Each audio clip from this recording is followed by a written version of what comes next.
Ayan, Monday morning at finally gumanda rin yung panahon, no? Ayan. So as usual, kainin muna natin sila. Ayan, pipilian na yan, kaya tinitingnan ko may babae o lalaki. Ayan, kung kita na.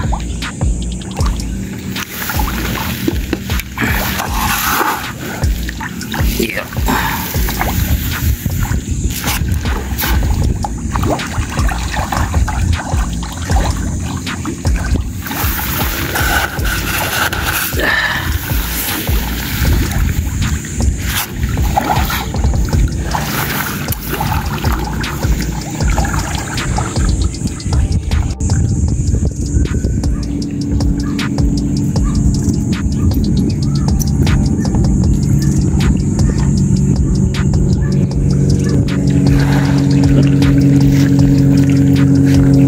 Isang taka lang dito, no?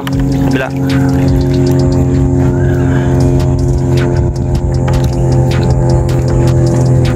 Isang takal para sa maliit.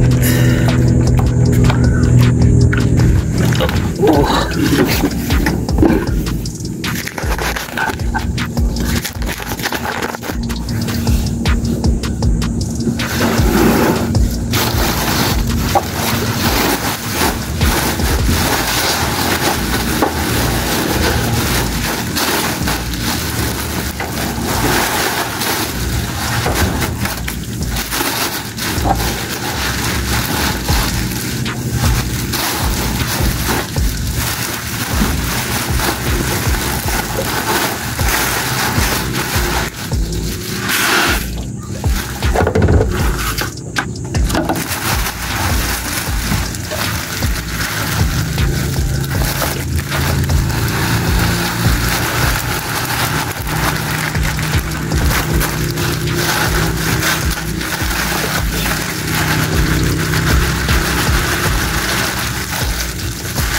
Ayan, pupunta na naman yan sa kanyang alaga.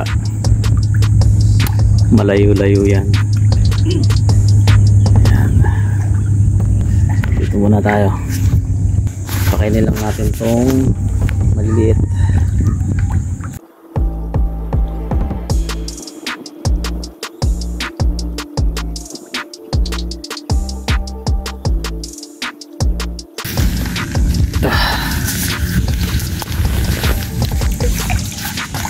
Yan.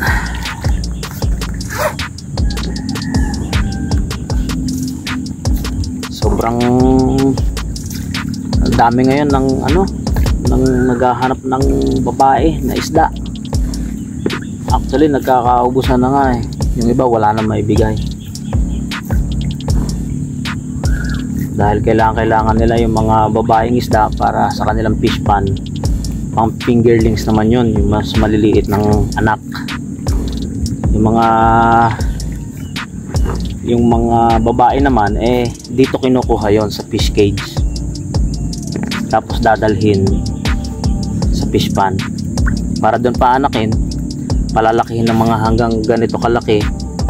Tapos pag lumaki na sila na hanggang ganito, kami naman yung kukuha doon, bibili naman kami sa kanila. So paikot-ikot lamang yung yung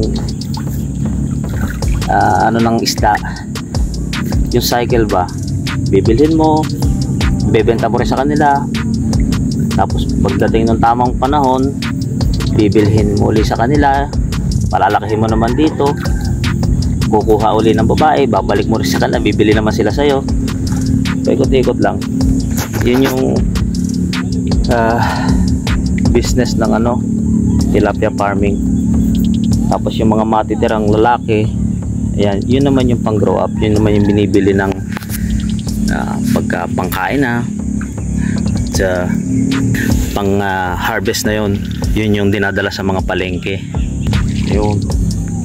So paulit-ulit lang yun. So ngayon ito, ang plano dito, palalakihin siya, pipilian ng babae at lalaki din soon sa dulo na yon. So ngayon hindi pa mapili kasi nga hindi pa enough yung tanda nila. Malalaki na sila pero hindi pa sila maedad yung isda, kaya hindi pa ganong kita yung kanilang gender nila kung babae o lalaki. Mangilan-ngilan kita na rin. So panahon yung kanilang iniintay. Yan. Tapos yan. Ayos. Oh, may konti pa. May konti pa.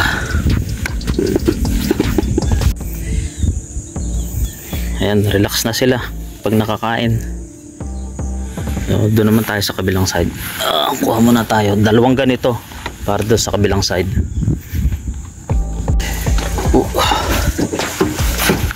Ayan. Kuha na tayo. Ito, naubos na kagad yung isa naming nito, isang sako. Ngayon, ito na tayo sa bago.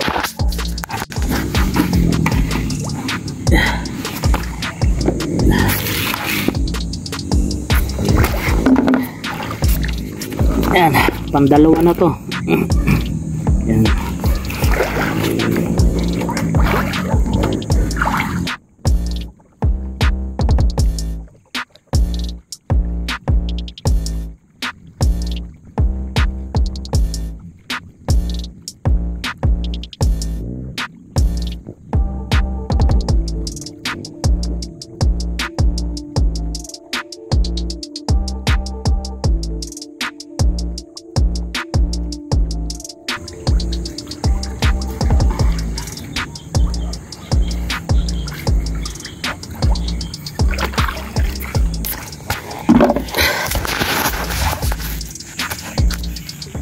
Yan, basta.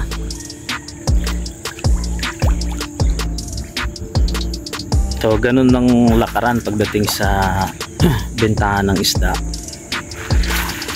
Yan. Imagine, kung meron lang akong ganun kadaming babae na tilapia, yung gagawing breeder. So, dun pa lang maganda na yung kitaan. 30,000 na breeder, 3 piso ang isa. So, yun, 90,000. Kaso hindi aabot ang ating isda. So, yung iba, meron sa malaking pwesto. Siguro kung 600 square meter to eh. So, kung meron silang 2 pwesto, kayang-kaya nilang mag-provide ng 30,000. Ano?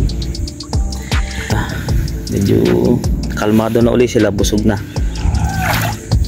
Tapos na, hintayin na lang natin si Gary Boy na makabalik, then uwi na tayo.